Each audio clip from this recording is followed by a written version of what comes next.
I guess Reversible ceiling fan with lights for game purposes. So let's take everything out. It has a user manual. This is for the base, the light fixture. And here we've got the fan blades. This is to attach it upon the ceiling.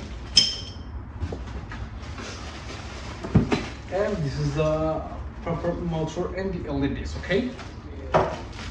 Here we got the controller and the receiver and the canopy. Okay, so let's go and install it in here.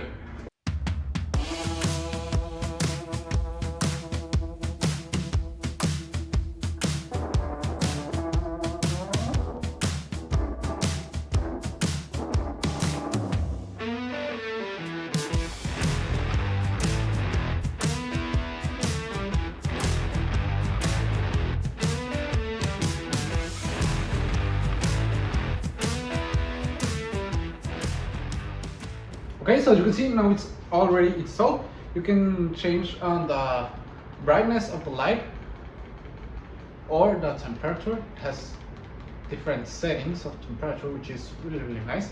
And you can change it with just a press of one button, which is really nice. It has 6 different speeds and it's a really potent motor, so it brings a lot of wind, perfect for the summer, and you can reverse it so it's ready for winter, you know. And you can also program it so it's up to 2 hours. It's perfect, and you can turn it off all at once. So it's really nice, and I would really recommend it. See ya.